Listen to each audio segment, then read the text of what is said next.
আপোনালোক ডায়াগন'জড হ'ল যে আপোনালোকৰ কেটৰেক্ট হৈছে আৰু আপোনালোকক যদি এডভাইচ কৰা গৈছে যে আপোনালোকক কেটৰেক্ট সাৰ্জাৰী কৰিব লাগে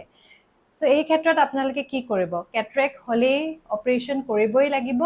নে আপোনালোকে যদি ৰব বিচাৰে আপোনালোকে ৰব পাৰে নে ইমিডিয়েটলি সাৰ্জাৰীৰ কাৰণে যাব সো এই বিষয়ে আজি অলপমান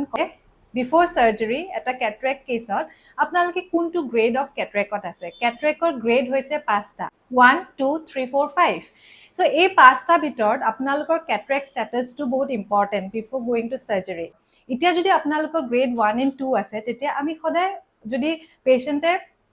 প্ৰেফাৰ কৰে মই আৰু অলপ ৰখিব বিচাৰো বা এজ এ সাৰ্জন অলসো আমি কেতিয়াবা আপোনালোকে ৰব পাৰে বুলি আমি কৈ দিও যে আপোনালোকৰ যদি ইমান এটা প্ৰবলেম ডেইলি এক্টিভিটিছত আপোনালোকৰ ইমান একো হেম্পাৰ হোৱা নাই আপোনালোকৰ যদি গ্লাसेছ দিলে আপোনালোকৰ পাৱাৰটো আহি যায় কাৰেকচনটো তেতিয়া হলে আপোনালোকে উইথ গ্লাसेছে কন্টিনিউ কৰিব পাৰে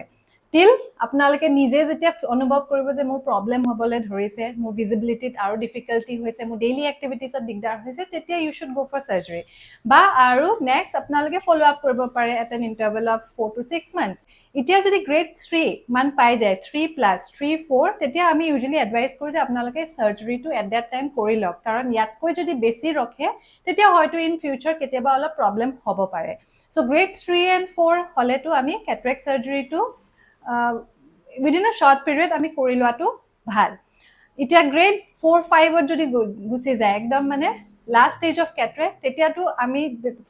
সাপোজ টোটাল কেটৰেক্ট পুৰা কেটৰেক্টাস লেন্সটো পুৰা ম্যাচিউৰড হৈ গৈছে আৰু আপোনালোকৰ ভিজিবিলিটি একদমেই নাই আপোনালোকে অকল মুখৰ আগত এটা আঙুলি দেখা পাইছে বা হ্যান্ড মুভমেন্ট কৰিলে দেখা পাইছে একদমেই দেখা পোৱা নাই তেতিয়াতো কেতিয়াও ৰখিব নালাগে দ্যাট নিডছ ইমিডিয়েট সাৰ্জাৰী